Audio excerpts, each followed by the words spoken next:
Anyona, pinarauga. Anyona.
Shimena na wachakire waswa. Ndoche Jeremy Wanyonyi, Adrian Mwangi, Eric Samba, DJ.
Na mwalimu Mwalimu ameenda ndio wanafunzi sijui.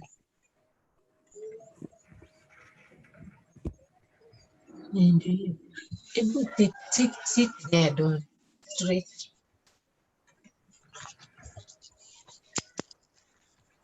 Ni zuri ndio.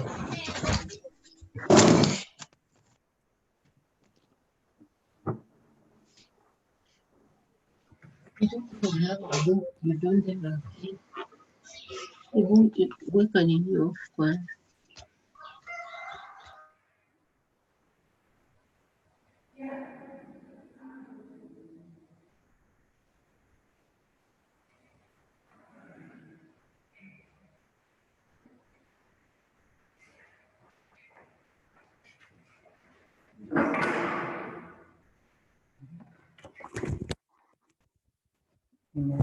Sasa sijui tuta nini.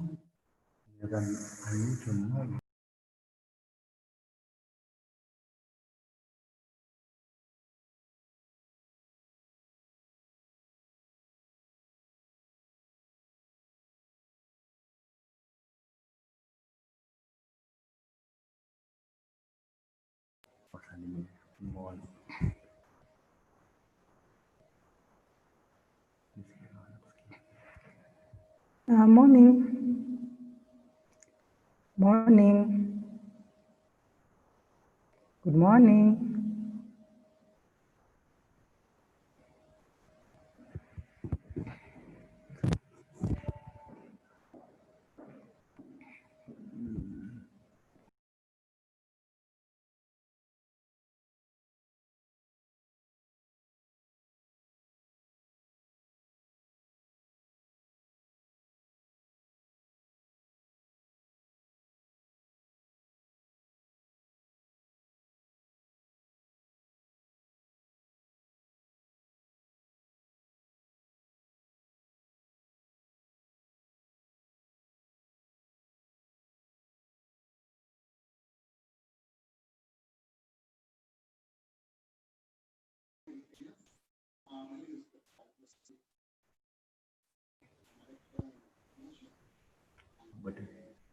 Good morning. Good morning, boys. Morning. I can see we have Brandon. I can see Victor. How have you been?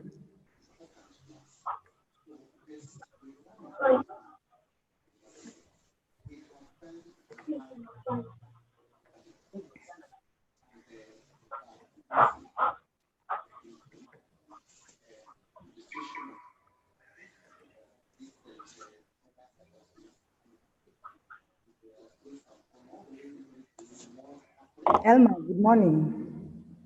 Good morning. Good morning.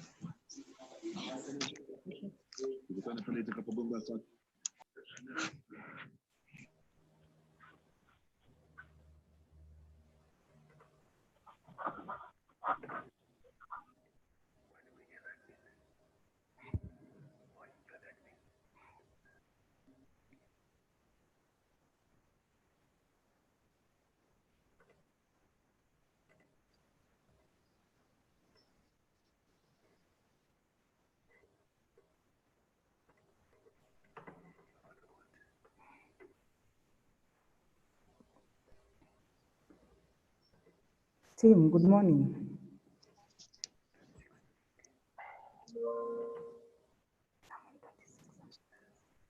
Good morning.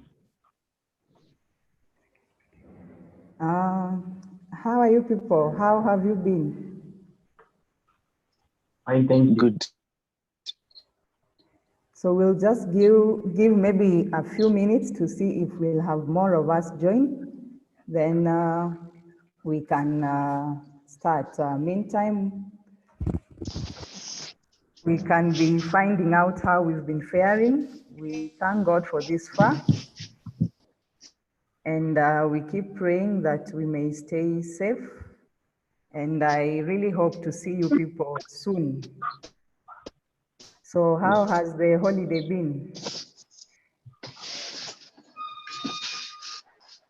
Ezra, how has the holiday been?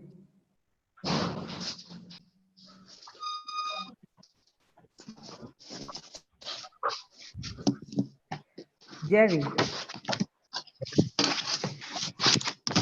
The holiday have been good. Not good, No, but long. not good, but long. I thought you people have always said the holiday was short. This time it has been long. Yeah. I can see Mr. Kanake has joined us. Mr. Kanake, welcome. You can say hello to the boys.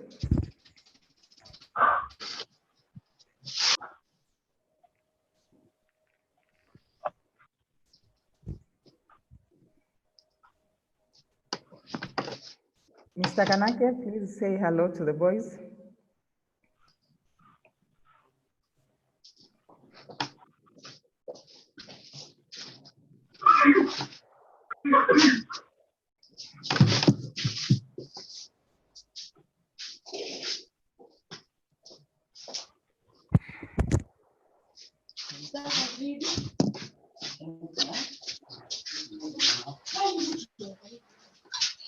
Mr. Kanake, how are you? Good morning. Fine. Nice to see you. Please say hello to the boys.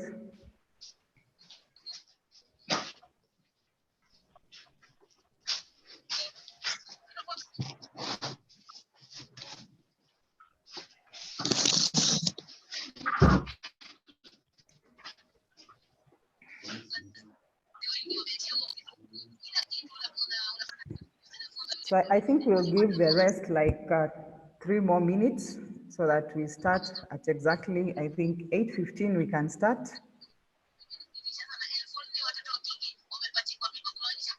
So we can have someone in the meantime tell us how his experience has been at home. Let me see. Jeremy. Jeremy? Jeremy? Yes. Please tell us, how has the long holiday been? It's been pretty long. Mm-hmm. It's been long. Practice. Everyone, please be loud. Everyone? Been long. We can't hear you.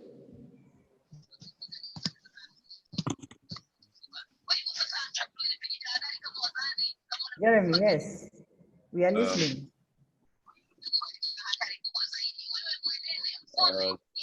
Just read.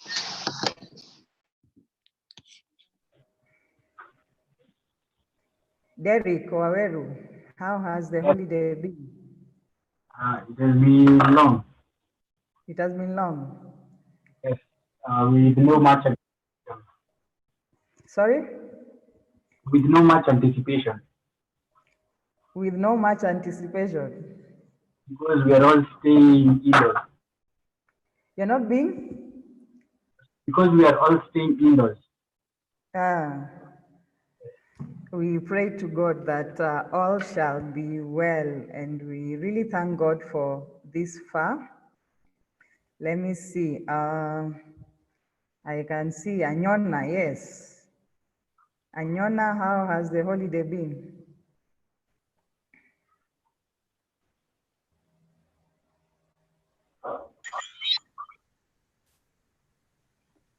Yes, Anyona, how has the holiday been? It's been good. It's been good, huh? Yes. So I really hope that you people have been reading despite all that is happening. And I keep on saying personally that I really thank God for this far that He has brought us.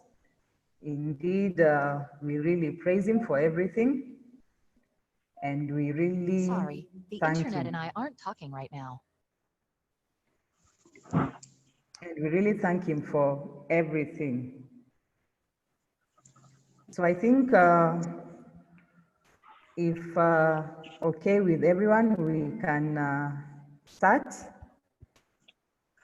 And like I've said, I really hope we are reading despite everything. We are keeping safe, we are sanitizing and everything. So personally, for those who just joined us, I say I really thank God for everything.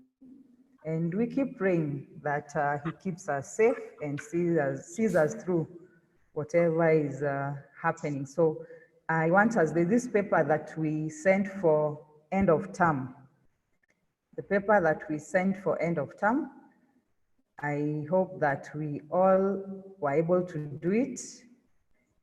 And that is particularly what I want us to look at today. So that's the paper that we'll revise. If you have where you did the paper close to you, probably you can get it.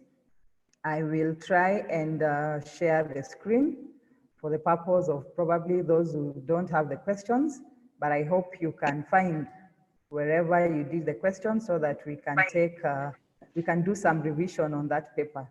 So I'm still waiting to see if we'll have any other teacher join us. I'm expecting Mr. Ogada, Mr. Ndai, and Mr. Odoyo also to join us. So let me say thank you to Mr. Kanake for joining this session. So if you could find where you did your end of term paper, then we can look at it. So I'll give you like 2 or 3 minutes to find where you did your paper, and I hope that all of us have somewhere where we can write. So I give you like 5 minutes to look for where you did your end of term paper.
So please, I want everyone to check if you can see the screen.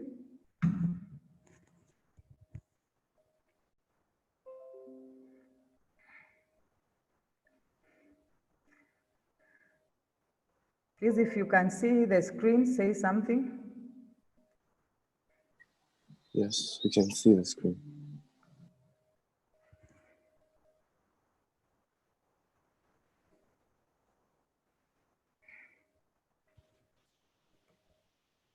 Just a minute.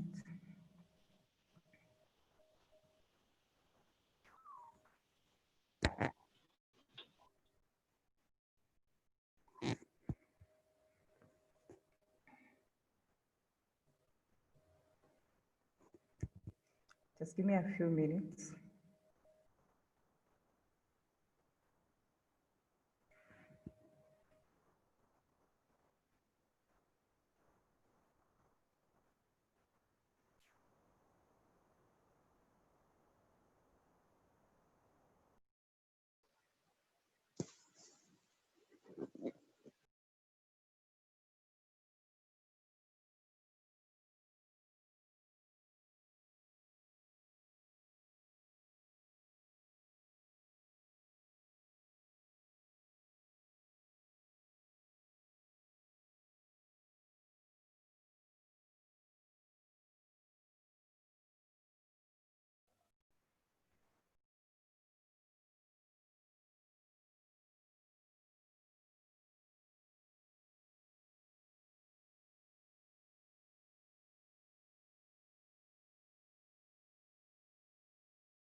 Same person nilikuuliza hapa alikuwa anaitwa Lilian Okullo.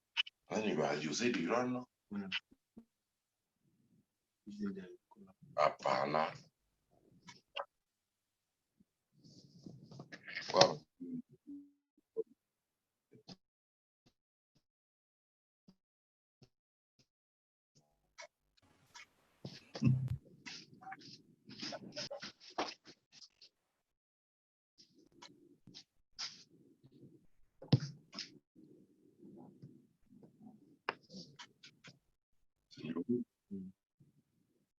tulikuwa nadhani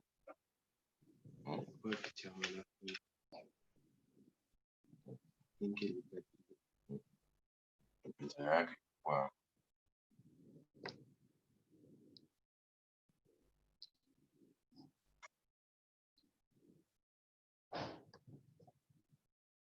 the moment unagusa hapa video inakuwa kama moment. So mimi mlikuwa umefunga zote.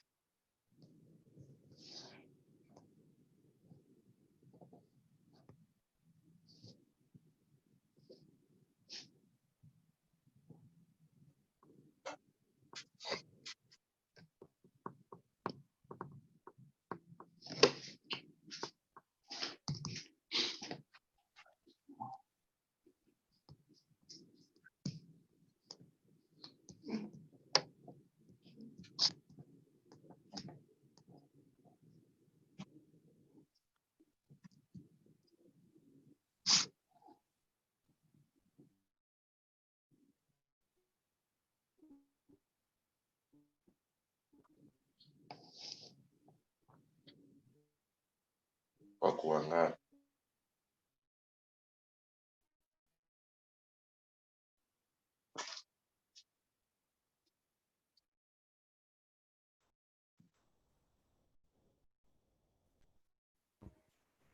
Hi, everyone. Are you hearing me now? Yes. Yes. Are you people hearing me? Yes. Yes. Are you able? I want to Yeah. share the screen. Are you seeing what I'm sharing on the screen? Not yet. Yeah. Yes. Yes, so that's the marking scheme for the end of term paper that we did. My question 1 to question 7 is not so clear. So I'll read it separately. Then from question 8, we'll continue using our screen. So are we all there? Have we found where we did our end of term paper? Because if possible, I wish that we mark it. You can mark it on your own so that at the end of the day, you can see how you fared. So I'll read out the questions and the answers.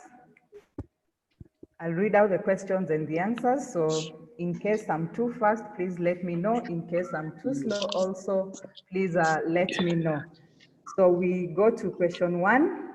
Question 1, that is our end of term paper, what we sent you as our end of term paper.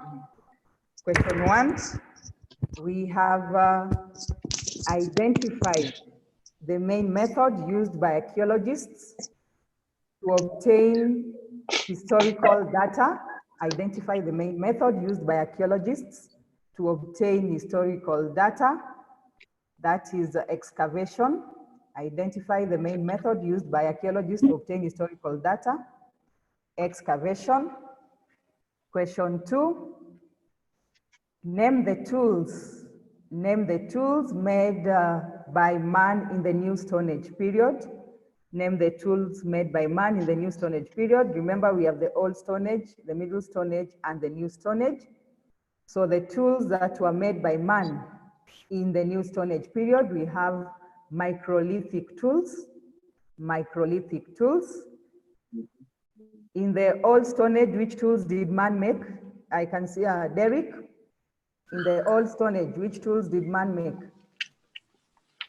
All one tools. All the one tools, very good. Elma.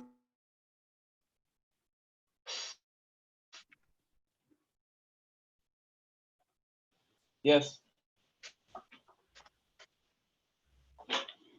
Yes.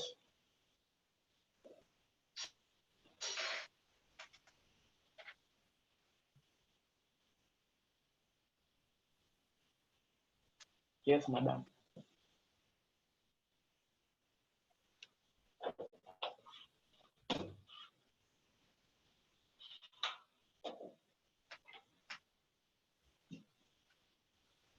Yes, madam.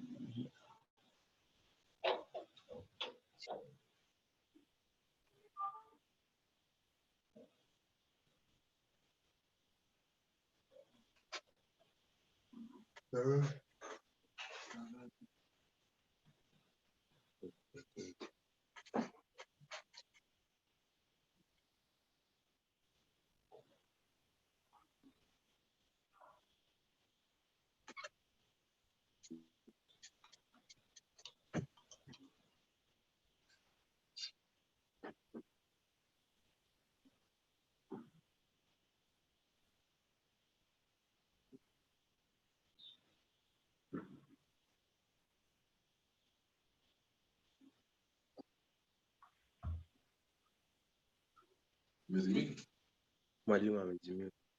Anarudi.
In case there is anyone taking CRE and geography, write your name on the chat. There is a chat section there. Please write your name on the chat and mention the subject you are doing so that we have only historians in this part of the section so that the other ones can get their break rooms. So if you're taking CRE or geography and you're logged in, please write your name on the chat section and the subject that you are taking. The name you are using, that you've logged in with on the chat section, and then the subject you are taking. So I think we can go on. So question three, give 2 food preservation methods used in Britain during agrarian revolution. We have the canning method, we have pasteurization, and we have refrigeration. Canning, pasteurization, and refrigeration. Question 4, mention 2 methods of trade. Mention 2 methods of trade. We have barter method of trade, which is the exchange of goods for other goods or services. Then we have the currency system. 2 methods of trade, that is barter and currency. Question 5, give 2 disadvantages of using messengers as an early form of communication. Give 2 disadvantages of using messengers as an early form of communication. One is that messages could not reach recipient on time. Messages could not reach recipient on time since they walked on foot. Messages could not reach recipient on time since they walked on foot. Second point is that messengers, so the first one is messages could not reach a recipient on time since they walked on foot, or it was slow. You can either talk of it could not reach a recipient on time since they walked on foot, or it was slow. Next is that messengers at times forgot information. Messengers at times forgot information that were to deliver. Messengers at times forgot information that they were to deliver. Or you can talk of inaccurate messages could be passed, because the moment they forgot the information, then they could pass inaccurate messages. The next point is information could be distorted in the process. Information could be distorted in the process, or wrong messages could be delivered. Information could be distorted in the process, messages or wrong messages could be delivered. Then the next point is that the distance covered was limited. Remember, messengers was walking on foot, so they could only cover a limited distance. Question 6. Question 6. State the main source of energy used in the early years of Industrial Revolution in Europe. State the main source of energy used in the early years of Industrial Revolution in Europe. That is coal. State the main source of energy used in the early years of Industrial Revolution in Europe. That is coal. Then we have question 7. State 2 reasons. State 2 reasons.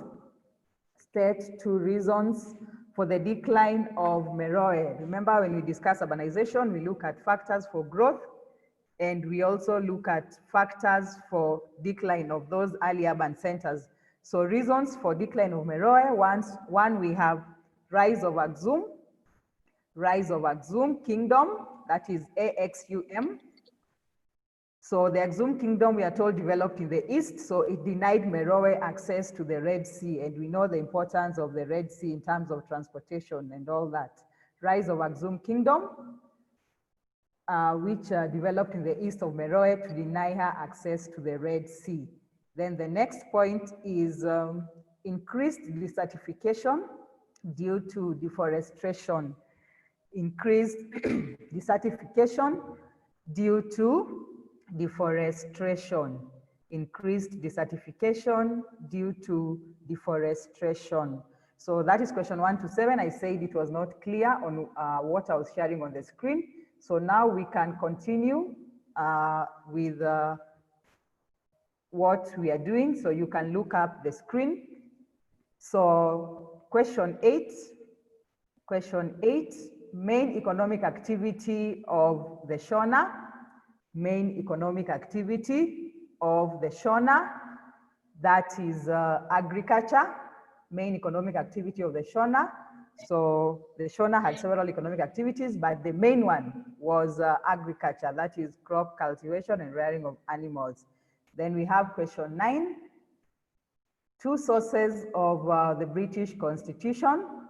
2 sources of the British Constitution. We have laws of presidents, or what in class we discussed and talked about previous judicial decisions. Laws of presidents, previous judicial decisions. The second source of British Constitution, we have statutes or acts of parliament. So you either talk of statutes or you talk of acts of parliament. Then we have the British customs, or what some books call the Hansard. I'm sure if you've been following our parliamentary sessions, and if yesterday you were able to follow the discussion that was going on in the Senate based on the motion to impeach the Kirinyaga governor, then you had some of the senators talk about the Hansard. So we have the British customs or Hansard. Then we have customs of parliament. Customs of parliament. The other source of British Constitution, we have historical documents. Historical documents. And we also have conventions and practices. Conventions and practices. So those are the sources of British Constitution. Question 10. Question 10. 2 economic factors. 2 economic factors which led to the scramble for colonies in Africa. That is book 3. Remember, we look at these factors in terms of social factors, economic factors, political factors, and strategic factors, together with the pull factors that led the Europeans to come and scramble for Africa. So the question was specific. The examiner talked about economic factors. So one is search for market for European manufactured goods. Search for market for European manufactured goods. Then we have need for raw materials. Need for raw materials. We also have desire to invest surplus capital. Desire to invest surplus capital. Then another economic factor is prospecting for minerals. Prospecting for minerals. Question 11. Question 11. Company used by the British to administer West African colonies. Remember, when we were talking about methods used by the Europeans to occupy Africa, we talked about company rule, and we discussed companies that governed several regions or colonies or areas. So company used by the British to administer West African colonies, that is the Royal Niger Company. The Royal Niger Company. Question 12. So it is important that you take note of the companies that governed other areas, including Kenya. So question 12. 2 reasons why the Boers were against granting independence to South Africa. So when we are talking about the Boers, we are talking about the apartheid policy in South Africa. And it is important to take note that when we talk about the apartheid rule, then we are talking about the Boers and not the British in South Africa. So 2 reasons why the Boers were against granting independence in South Africa. 1, they wanted to maximally exploit minerals, for example, diamond. They wanted to maximally exploit minerals, for example, diamond. And please take note that we discussed that if you're not sure of the example, then you'd rather just talk about they wanted to maximally exploit minerals, because we said, remember, the moment you give a wrong example, then your answer becomes wrong. So it is important to take note that, like we've said before, examples are not explanations to points. So if you're not sure of the example, please do not give it. So if, for example, in that point you are to give a wrong example, then that answer becomes wrong. So take note of that. So we said point number 1, they wanted to maximally exploit minerals, for example, diamond. Then secondly, they did not want to leave the large tracts of land they had in the country. They did not want to leave the large tracts of land they had in the country. Question 13. Question 13. Why the USA was reluctant to join the World War I until 1917. Remember, we discussed that World War I started in 1914, ended in 1918, but the US did not initially join the war. They only joined the war later, that is in 1917. So the examiner was asking reasons why the US was reluctant to join World War I until 1917. So first point is that they had trade links with both sides. Remember, we talked about the system of alliance.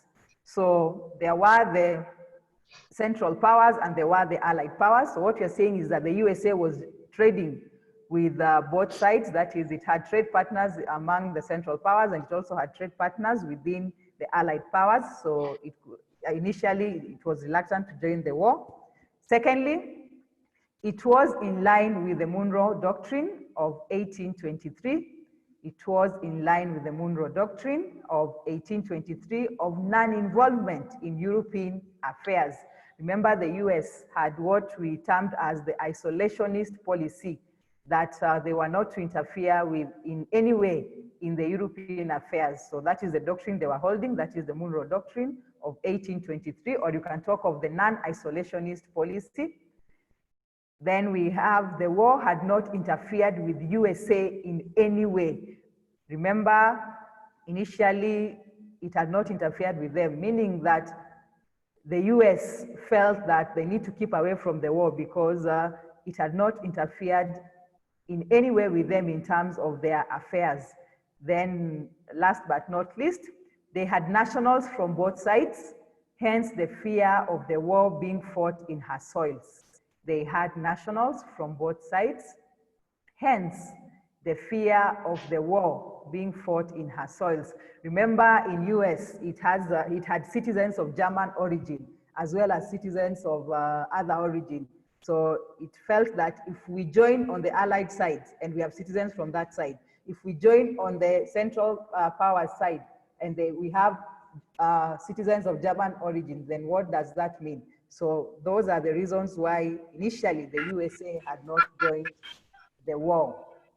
Question 14.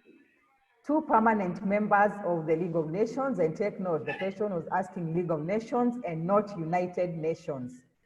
2 permanent members of the League of Nations. Remember, after World War I, for purpose of maintaining peace, the League of Nations was formed, but 1939, there was the breakout of World War II. So after World War II, they now formed the United Nations to replace the League of Nations. So the question 14 was on the League of Nations and not the United Nations. So I hope everyone took key note of that. So 2 permanent members of the League of Nations, we have France,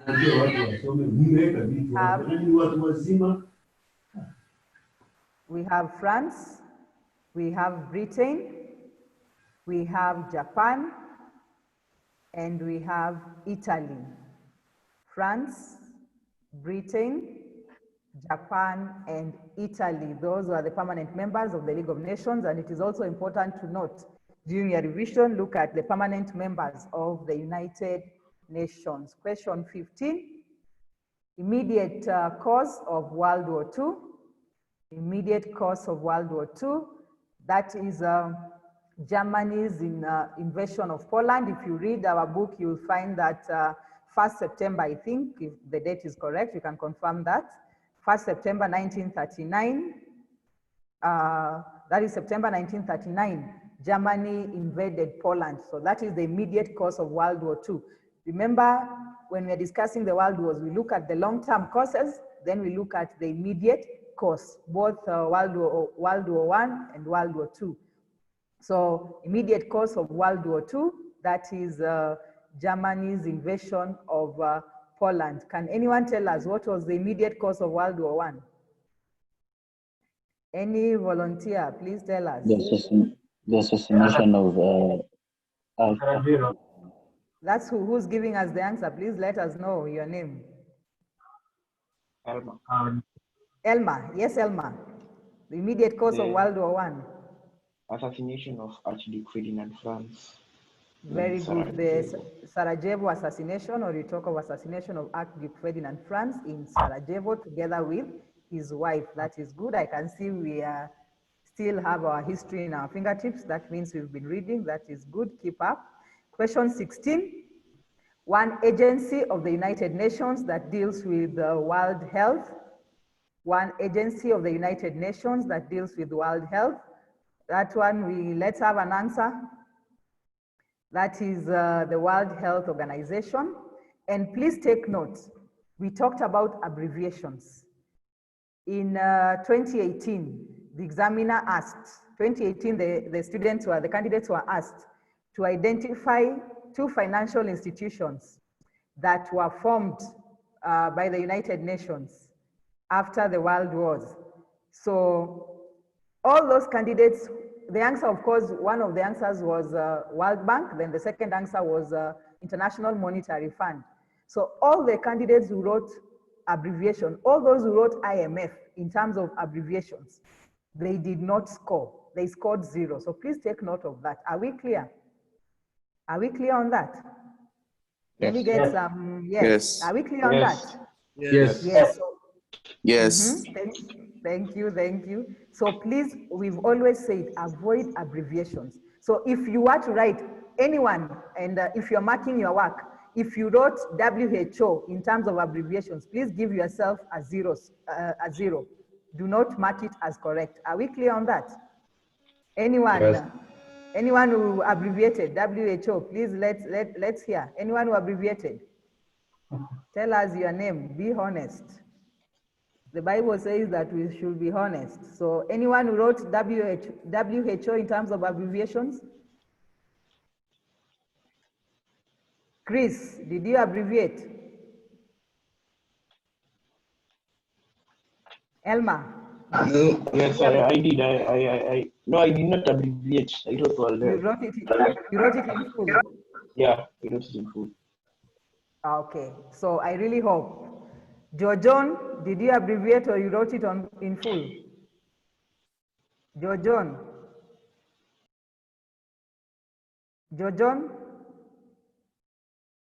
So I hope, he seems to be muted. So I really hope that we all wrote it in full. So World Health Organization.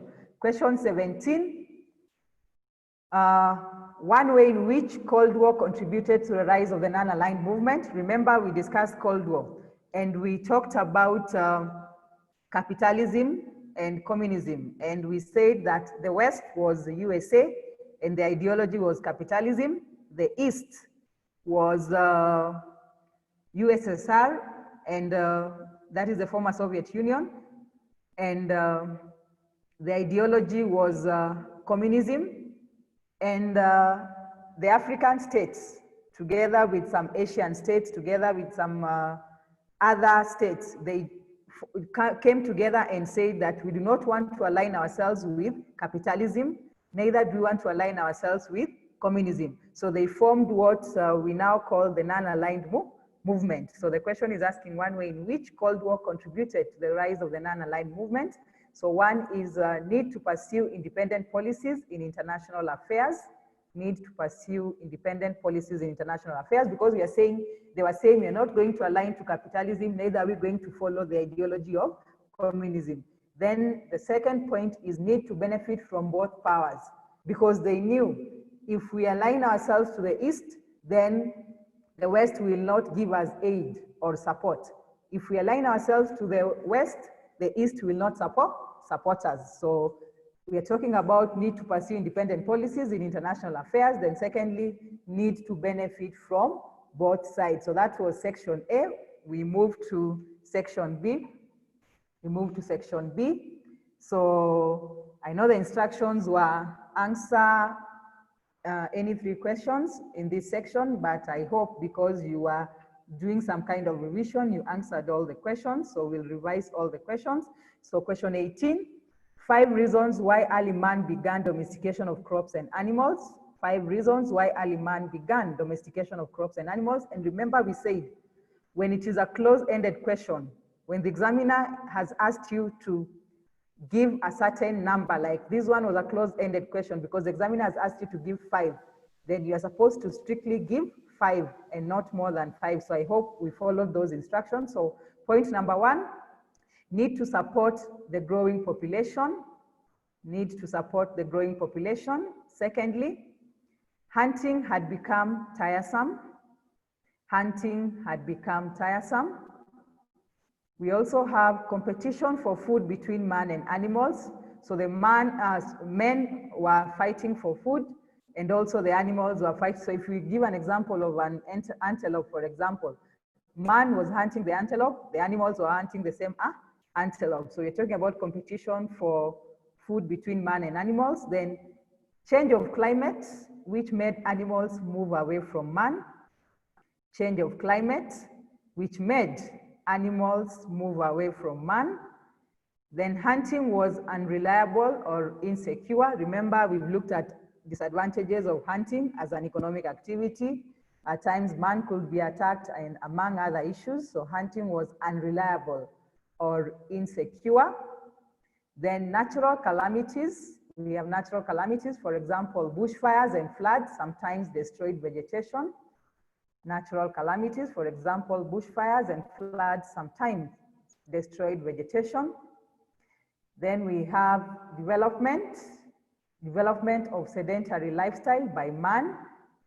Development of sedentary lifestyle by man. That is, we know sedentary lifestyle. Here we are talking about settled life. So the moment man settled down, then of course, it was necessary to domesticate crops and animals. Then we have development of tools, for example, microlithic tools. Remember, initially, man used tools like sticks that were not really helping. But if we look at characteristics of the microlithic tools, we know they were sharp, they were fitted with handles, they could be used for multiple tasks, among other characteristics. So important to note is also that development of tools led to domestication of crops and animals. Then last but not least, some animals had economic value. Some animals had economic value. Part B, 5 factors for the development of early agriculture in Egypt. 5 factors for the development of early agriculture in Egypt. One is availability of water from River Nile, which was used for irrigation. availability of water from River Nile, which was used for irrigation. Then we have existence of fertile silts deposits from the banks of River Nile. Existence of fertile, so you can talk of fertile soil or you talk of silt deposits. So existence of fertile soil or silt deposits from the banks of River Nile. Then we have suitable climate for agriculture. Suitable climate for agriculture. We also have the Shadoof irrigation technology. Shadoof irrigation technology. And remember, as a separate question, the examiner can ask you to identify the irrigation methods that were used in Egypt. So it is important to take note of the irrigation methods. We have the Shadoof, we have canal, which is the other one. So we have Shadoof, canal, and you can look, there's a third one, you can check on that. Which is the third one? Buckets. The bucket irrigation. Very good. So next is inventions such as ox-drawn plow, which isn't cultivation. Inventions such as ox-drawn plow, which isn't cultivation. So with the ox-drawn plow, they could now cultivate easily. Then we have able leadership of pharaohs who encouraged agriculture. They had able leaders. Then high demand for food from the grown population. High demand for food from the grown population. Then we have proximity to Mesopotamia. They were close to Mesopotamia, so they borrowed some ideas from Mesopotamia. Then we also have availability of indigenous crops. Availability of indigenous crops. So remember, when we discuss agriculture, we look at early agriculture in Egypt, we look at early agriculture in Mesopotamia. So again, it is important that you take note of factors that led to the growth of early agriculture in Mesopotamia. And also, please look at the similarities. 2018, the candidates were asked to give similar features of early agriculture in Egypt and Mesopotamia. So please take note of that. Very important. Question 19. Question 19. 3 factors which facilitated the rise of scientific revolution in Europe. That is development of industry, book 2. We look at scientific revolution, then we look at the scientific invention. So that is where that question came from. 3 factors which facilitated the rise of scientific revolution in Europe. 1, we have the period of Renaissance in Europe, encouraged further learning. So when you talk about Renaissance, remember, we are talking about that age that people were yearning for knowledge, that age of rebirth where people were looking for knowledge. So we are saying that period when people were looking for knowledge encouraged further learning. So the period of Renaissance in Europe encouraged further learning. Secondly, governments and individuals in Europe supported agrarian revolution. Governments and individuals in Europe supported agrarian revolution. Then we have the need to solve different life challenges, for example, diseases. Remember, when we look at the scientific inventions, then we look at impact of scientific inventions on medicine, impact of scientific invention on agriculture, and impact on scientific invention on industry. So that need to solve life challenges. People wanted to try and look for cures for certain diseases, certain illnesses. So that one led to scientific revolution in Europe. Remember, when you talk about scientific revolution, we are talking about those changes that occurred. Then we have discovery of the printing press. Discovery of the printing press. Again, the printing press helped in terms of sharing the knowledge that had been written down. Then overseas exploitation and discovery of new world. Overseas exploitation and discovery of new world. That one also led to scientific revolution in Europe. So please, in your revision, look at the scientific inventions, take note of them, because the examiner can decide to ask you as a separate question to either give you the name and ask you to identify what that person invented, or give you the invention and ask you to name the person. Then also key, if you look at the past KCSE questions, you'll see that we have impact of scientific invention. 2018, the examiner asked impact of scientific invention on medicine. 2019, the same question was repeated. If you look at the question, I think 2018, it was question 19A. Then 2019, it was question 20, I think, was it? Yeah, 20A. So please take note of impact of scientific invention on medicine, industry, and also on agriculture. So part B, question 19, part B, 6 effects of development of road transport. That is from the top, book 2 again, the topic on transport. 6 effects of development of road transport. 1, promoted trade within and between countries. So promoted trade between and within countries. Then secondly, it has stimulated industrial development as raw materials were transported to industries. Remember, initially, one of the challenges in terms of trade and industrial development was poor means of transportation. So we are saying that with good roads, then it has stimulated industrial development as raw materials were transported to industries. Next is development of towns and urban centers. Development of towns and urban centers. Remember, when we discuss urbanization, we talk about some of the urban centers having grown as a result of transport. So development of towns and urban centers. Then we have many nations earn a lot of foreign exchange from sale of motor vehicles. Many nations earn a lot of foreign exchange from sale of motor vehicles. Then we have, it has created employment opportunities. People are employed. Then facilitated migration of people. People can migrate from one area to the other. Then increased traffic congestion. Remember, the question is talking about 6 effects. So the examiner has not specified whether positive or negative. So in this case, you talk about all the effects, but there are cases where, or the instances where the examiner will ask you to either give the positive or negative. And also remember, we always say in terms of effects or impact, look at the economic impact, the social impact, political impact, because at times the examiner can specify. In this question, the examiner gave a general question. So increased traffic congestions, then promoted interaction. Then we have exploitation of natural resources. Natural resources have been exploited. Then promoted development of agriculture. Then we have loss of life through accidents. People die on the roads. Then we have pollution of the environment. Remember, some of those some of those vehicles on the roads are not roadworthy, so they cause pollution. So those ones are the effects of development of road transport. Question 20. Question 20. 3 reasons why the French applied assimilation policy in Senegal. So that is book 3, Emergence and Growth, or rather the Rise of African Nationalism, where we look at the British in northern Nigeria and Kenya. Then we look at the French in Senegal in terms of assimilation.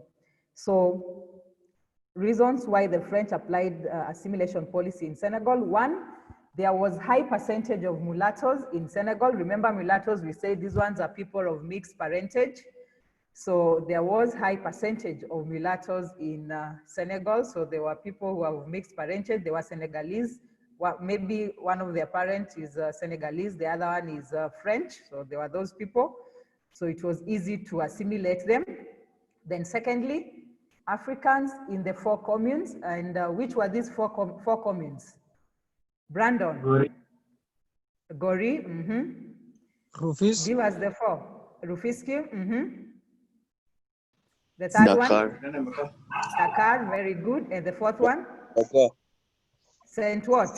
St. Louis. St. Louis, very good. So as a separate question, very good, very good.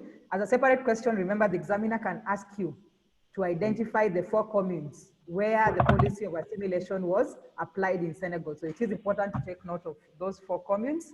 So Africans in the 4 communes were familiar with European traders, administrators, and missionaries. Remember, these people already were trading with them and all that. Then thirdly, a high percentage in the communes had been converted to Christianity. Remember, one of the qualifications for one to be assimilated was that one was supposed to be a are Christian. So we are saying one of the reasons why the French easily applied the policy of assimilation was that a high percentage in the 4 communes already had been converted to Christianity. So it was easier to assimilate them. So those are the reasons why the French applied the policy of assimilation in Senegal, plus any other relevant answer that we've discussed in class is still correct. Then part B, 6 characteristics of British direct rule in Zimbabwe, and this was a question in 2018, I think. So you can look at that. So 6 characteristics of British direct rule in Zimbabwe. Remember in Form 3, we discussed— Excuse me, madam. Yes. I had problems joining. Then I've joined right now, but I'm not doing history. Oh, okay. What is happening is there is the chat section. In the chat section, just write the name you've logged in with, then write the subject that you are taking. The name you've logged in with and the subject that you're taking, and you'll be directed. Yes, okay. Thank you. You're welcome. So let's continue. So we are saying, I was saying that in Form 3, we discussed British direct rule in Zimbabwe, and we looked at the peculiar, if you remember our book 3, if you check our notes, we talked about the peculiar features or the characteristics of direct rule in Zimbabwe. So that is what the examiner wanted you to give there. So first point, there was large number of European settlers. There was a large number of European settlers. And please take note, we are saying European settlers. And I've told you this was a question in 2018. And all those candidates who just wrote, there was a large number of Europeans did not score. We are talking about a large number of European settlers. So am I clear there? Am I clear? Yes. I hope I am. So if you wrote there was a large number of Europeans, please do not give yourself a mark, give yourself 0. There was a large number of European settlers. Take note of that. Then secondly, the British developed attitude that the territory was preordained to be a white man's country. Remember, they even wanted to declare a self-rule, if you can remember our discussion. So the British developed attitude that the territory was preordained to be a white man's country. And remember, we looked at reasons why they did not want to merge with South Africa. They wanted to rule themselves independently. So the British developed attitude that the territory was preordained to be a white man's country. Then the colony was administered by commercial company, that is the British South African Company. The colony was administered by a commercial company, that is the British South African Company. Again there, I will stress that if you are to give the example of the company, then you must give the correct one. If you are to talk of, for example, you say the colony was administered by a commercial company, then you talk of the Imperial British East African Company, you will not score because that was not the company that ruled Zimbabwe or that was in charge of Zimbabwe. So I've said, if you're not sure of the example, remember, you are better off doing away with that example because the examiner will give you what we call benefit of doubt. So are we clear on that? Are we clear? Yes. Yes. Okay. So we have the colony was administered by a commercial company, that is the British South African Company. Then the British South African Company was headed by an administrator, assisted by other civil servants to manage the protectorate. The British South African Company was headed by an administrator, assisted by other civil servants to manage the protectorate. Then we have a legislative council was started comprising of company nominees and also some that were elected. A legislative council was started comprising of company nominees and other elected. Then last but not least, the Europeans acquired large tracts of land. The Europeans acquired large tracts of land. The Europeans acquired large tracts of land. Then we move to section C. We move to section C. I know my screen there is upside down, but we'll just have to look at it. So section C. Section C, question 22. Section C, question 22. The units of administration among the Asante. The units of administration among the Asante. Remember when we were looking at the Asante Kingdom, that is a socio-economic and political organization of African societies, that is Buganda, Shona, and Asante. So 3 units of administration among the Asante. We say that the Asante was divided into 3. So the first one is Kumasi, or Metropolitan Asante. Kumasi or Metropolitan Asante. Kumasi or Metropolitan Asante. Then the next one is Amateur States. The Amateur States. Then we have Provincial Asante. Provincial Asante. So Kumasi or Metropolitan Asante. Then we have the Amateur State. Then we have the Provincial Asante. Part B. Part B. Political organization of the Buganda Kingdom. Political organization of the Buganda Kingdom. Political organization of the Buganda Kingdom. Political organization of the Buganda Kingdom. Political organization of the Buganda Kingdom. Political organization of the Buganda Kingdom. That is, the kingdom was headed. The kingdom was headed. The kingdom was headed. The kingdom was headed by a king called Kabaka. The kingdom was headed by a king called Kabaka, or we talk about centralized system of government. Centralized system of government. Then we have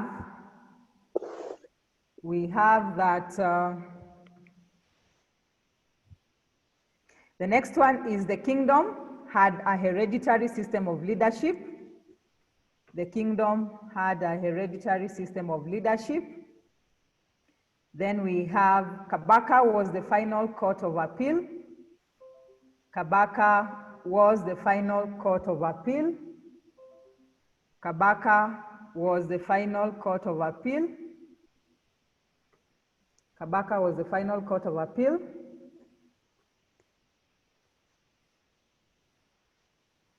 Kabaka was the final court of appeal.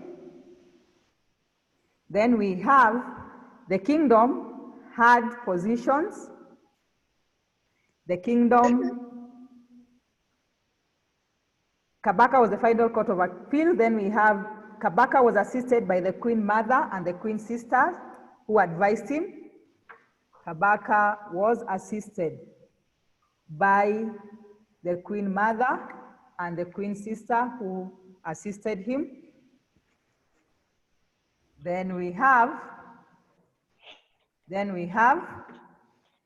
the kingdom had the positions of Prime Minister, that is Katikiro, Chief Justice, Omulamuzi, and Omwanika, who assisted the king. Then Lukiko was the law-making body. Lukiko was the law-making body. Lukiko was the law-making body. Then we have, they had a standing army which protected the community from external attacks. Then the kingdom was divided into vassal states, headed by Excuse me, chiefs. madam. Yes. I've sent the message, but it's been a long time. I've not been allocated a class.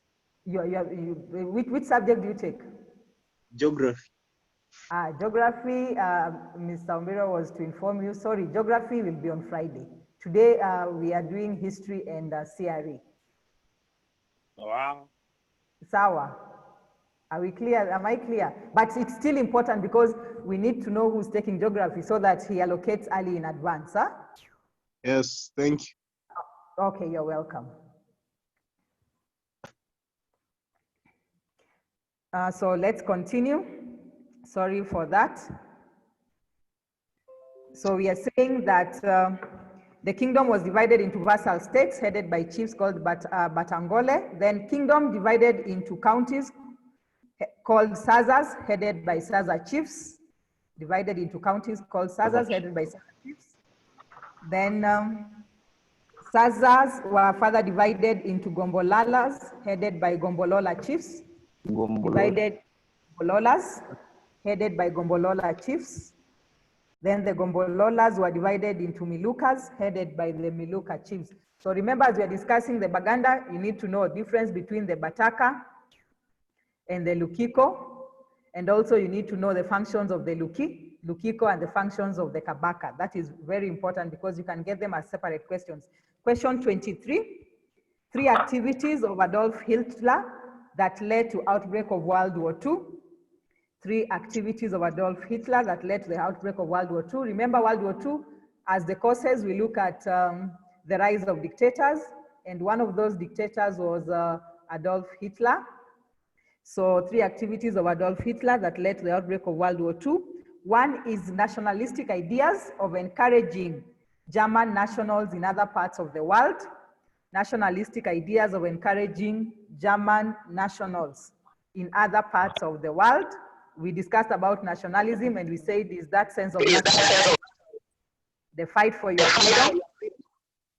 So nationalistic ideas of encouraging German nationals. Secondly,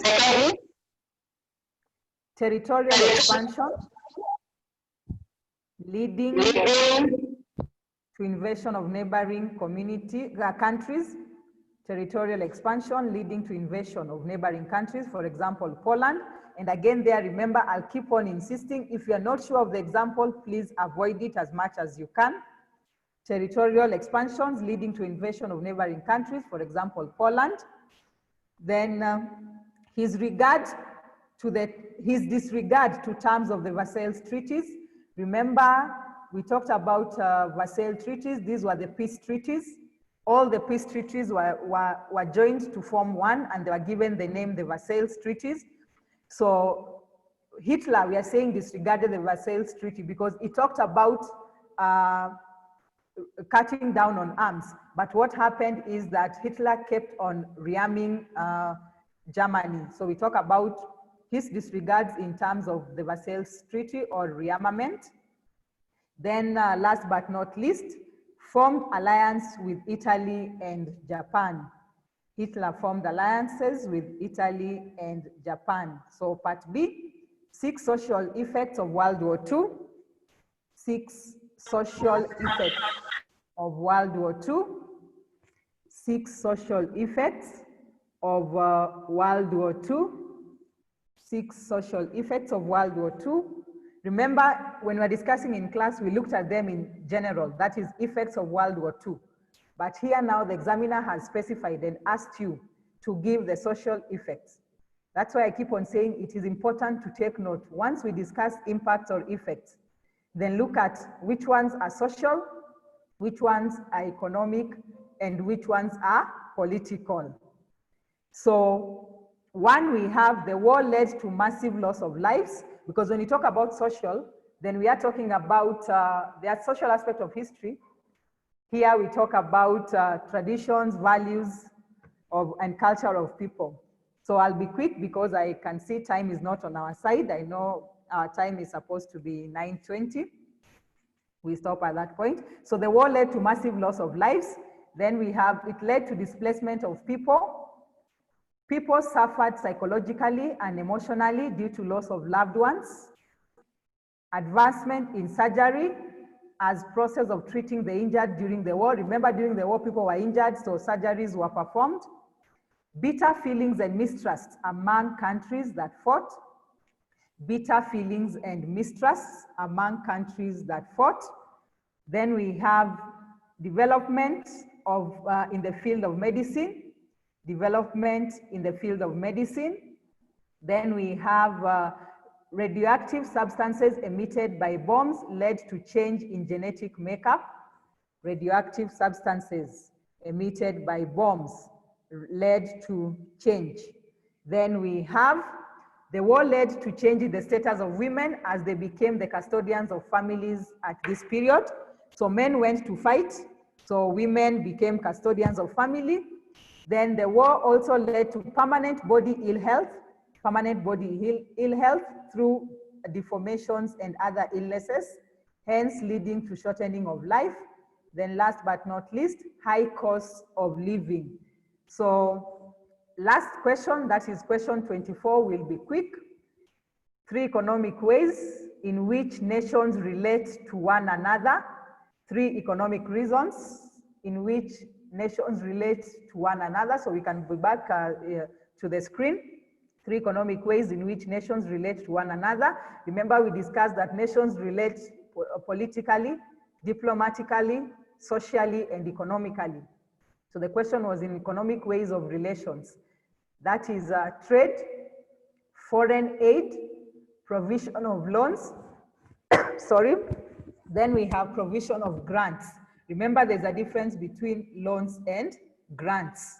So that is, this question is from the topic book 4, that is international relations, ways in which nations relate. Then part B, 6 challenges experienced by the UN. That is our last question. 6 challenges experienced by the UN. One is ideological differences among member states. Ideological differences among member states.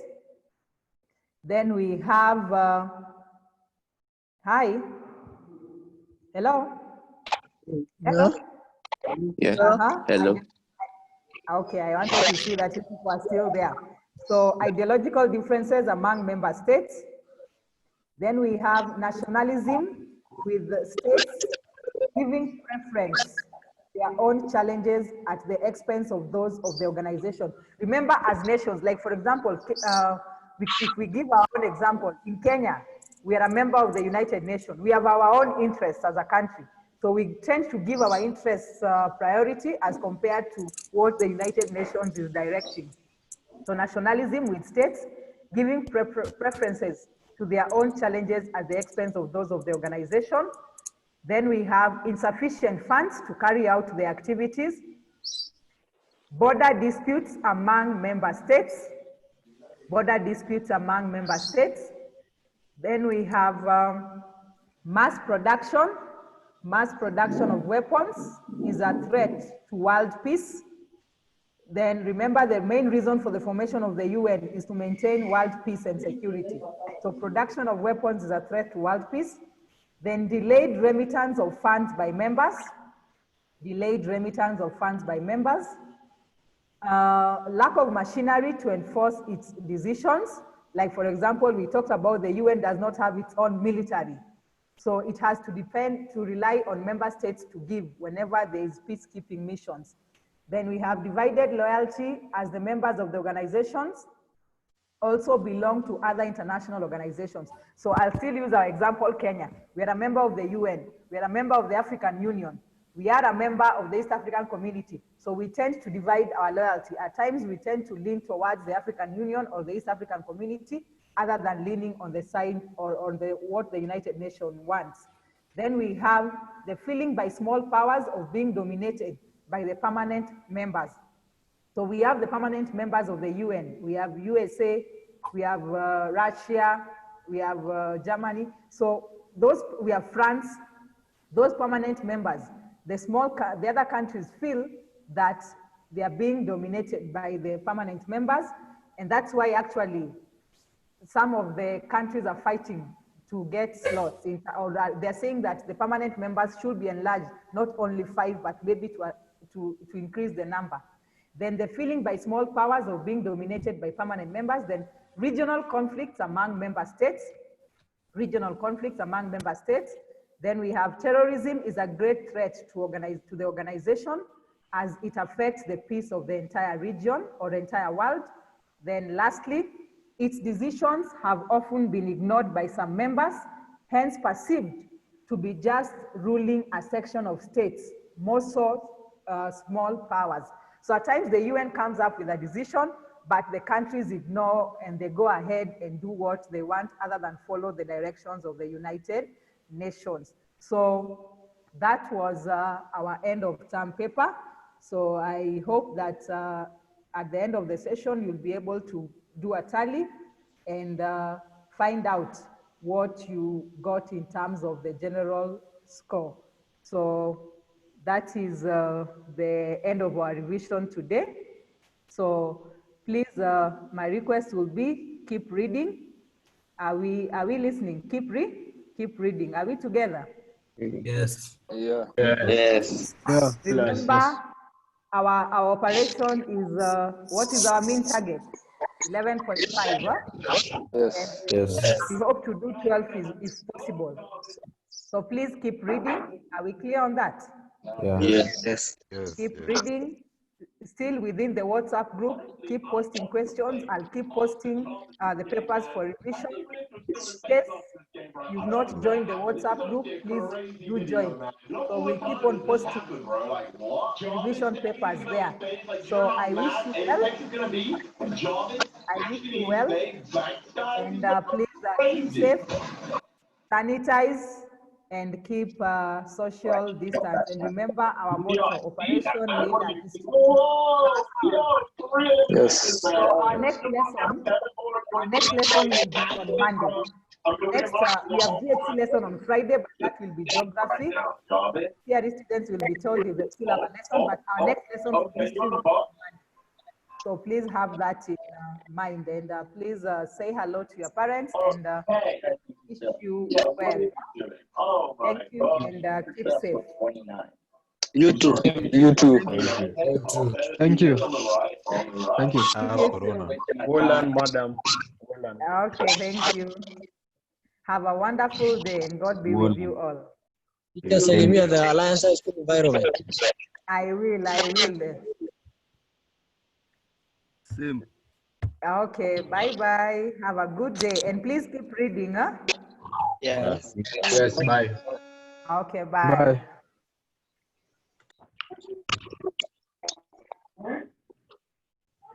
Remember to pray.